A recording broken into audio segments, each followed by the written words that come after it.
Hi guys, welcome back to my channel. This video is going to be on how to draft a basic Victorian corset. So please don't forget to subscribe to my channel and thumbs up this video. The first thing, as you can see, I've already drafted out the basic bodice pattern. So the first thing I'm going to be doing is to divide this shoulder line here by 2 so that I can get the middle point. I'll mark it here, and then when I mark it here, I'll connect it to the bust line. So the next thing to do now is to get the actual length of my corset, where I want my corset to stop.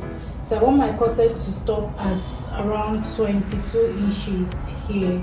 You don't want your corset to be too long because you know it has a lot of boning, so that you can be able to sit properly. So this is the length of my corset, 22 inches. And this is going to be the new length we are going to be using now for this pattern. So to determine how much cleavage I want from this waistline, I'm going to go up by 1.5 and draw a new line. You can decide to go up by 1 inch if you don't want your cleavage to show much, plus if you're also on the slimmer side. You can also decide to go up by 2 inches to cover your cleavage. You know, it depends on how modest you want your corset or how scandalous you want your corset to be. So this line is for me to use and get my neckline. So I'm just going to let it to be NL, which is my neckline. And we're going to start imputing our numbers. At this underbust length, you're going to divide your round underbust by 4, which is mine is 32 divided by 4 is 8.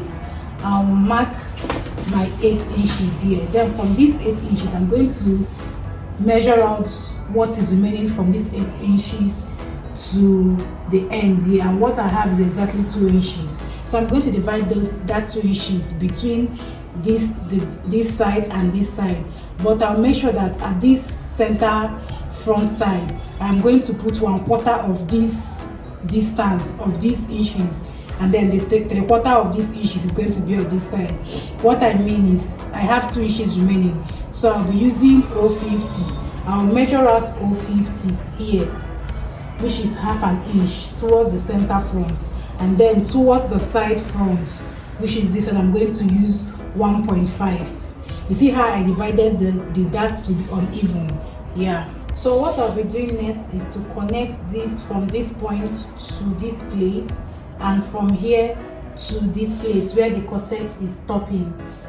So I'll connect this, and this is going to be our new dark line. I wish I had a different color of marker, so there is going to be a difference, but I guess you guys are seeing it and are following it in details, so you can see how this dot went this way and this went this way.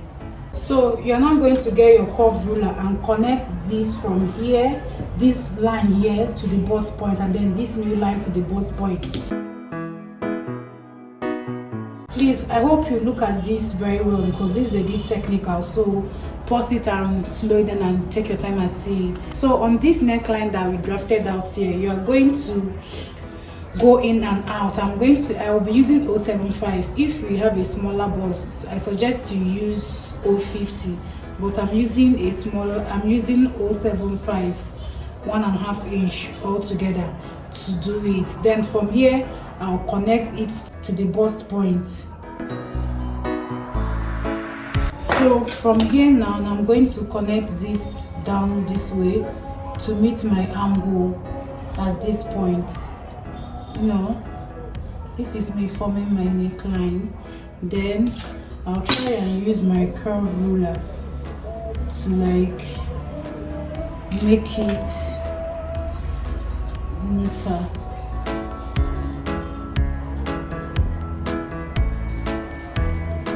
And I want to get my neck depth for the sweetheart neckline. I'm going to come up by 1 inch. You can decide to use your chest line. You can even decide to leave it straight, but me, I want a sweetheart neckline, so I'm using 1 inch. You can also decide to make your depth to reach, you know, your bust line. So I'm going to use my curve ruler to get my sweetheart neckline. So now I've curved it. You can use this depth, you can use it, you can even come down.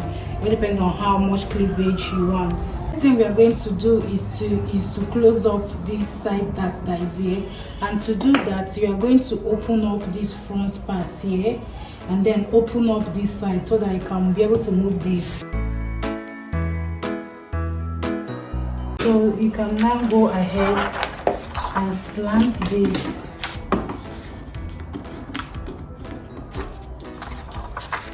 To cover up the darts. I'll go ahead and use my maxing tape and then cover up this dart. So it's this way. I'll redraw this line this way so it goes straight and meets your waistline. You can see that this we're not more using this line. We're now going to use this one, so we're going to disregard this. The next thing we are going to be doing now is to do our waist tightening, which is the most important part. This part is technical, so I want you to listen very well. So at this front part, we are going to be creating a line.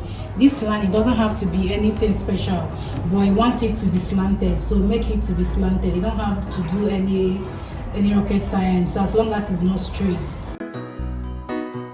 For the side part at the waistline, I am going to check what I have here, which is 4 inches, and I'm going to divide it by 2, which is 2 inches. So I'll now slant this. Note that you can only slant the front. The back part, it will always have to be straight. You don't have to slant the back side. We're going to be tightening our waist now. At this point, you're going to determine how much tightening you want. For me, I'm going to be using 4 inches. You can decide to use 1 inch, you can decide to use 2 inches, you can even decide to go as high as 6 inches. So because I'm doing 4 inches, at the waist, I am going to be marking out 025 in and out. This 025, that is 1/4 an inch, is what I'm going to use on both lines. You know this pattern is already in folding, so this 025 times 4 is going to give you 2 inches, and then the remaining 2 inches is going to be for the bag. So you now go ahead and join everything together. You can see how I joined it here. So from the waist, you take it to the hip line or the hem line, then from the waist you bring it up to the bust point. You are going to do the same for this. You're going to connect this to this line, and then you are going to connect this to this line, and then you're also going to connect this. We are going to cut out this part. We are going to cut out this part, and then we are going to cut out this part. Go ahead and label this. This is the center front 1, and it's facing this direction.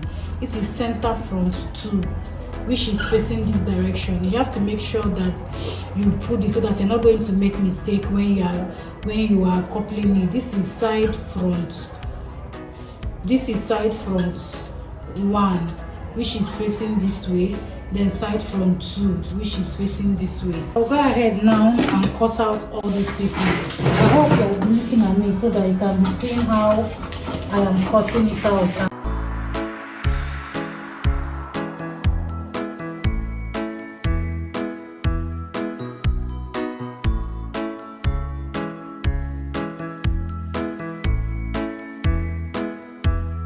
This is the front part, and this is how it looks. It looks very good. So we're going to draft the back now. So sorry, I don't think this was showing. So what I was saying is that you're going to bring your front pattern from the waist length. You're going to determine the inches that is there, that is leading to the full length, which is 5 inches. So I'm going to come to the back pattern here and then measure out that 5 inches, which is why I wrote this line. So now you are done with it. At the chest line, you are going to come here, go in and out by 5/050, that's half an inch, which is standard. So I will now come and connect this 050 to this dark line at the waistline here. I will now connect this one. This is our new full length. I wish I had a different color of marker so you can be seeing the difference, but I hope you understand it. It's quite self-explanatory. I just connected this back to the corset length. At this point, you are going to determine your neckline for the back. If you like, you can make your neckline to be straight, or if you want, you can make it to have a bit of curve. I'll come down by 1 inch. Let me just come down by 1 inch. You can decide to leave your neckline as straight. So if I come down by 1 inch, this is what my neckline is going to be looking like. So this is my new neckline. I'm going to disregard this line. So to determine the space I want to leave at the back, remember that this corset does not have any sewing allowance. I'm going to be using 1.5. That is what I am going to use and rule here. So you can decide to use 1 inch. You can even decide to go as high as 2 or 3 inches, but me, I am just using 1.5. So by the time you open it up, it's going to give 3 inches. So I'll just put these holes here to show you that this is where the eyelets are going to go in. So now I've marked my straight line here. Remember that the back, you don't make it to be slanted. So at the waistline, you are going to input your dart. Remember that for the tightening, we removed 4 inches and we've already used 2 inches in front. But for the back, we have only 1 line. We don't have 2 lines. We have just 1 line. So on this 1 line, we are just going to use half an inch for the tightening. Now we have created this dart and I'm going to connect it together.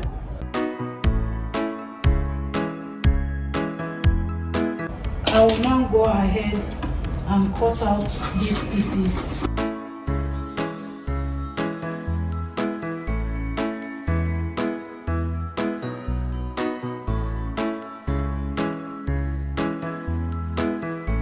You can see that the front pattern has about 4 panels and then the back has 3 panels. If you enjoyed this video, please subscribe to my channel, thumbs up this video and leave a comment for any question that you have.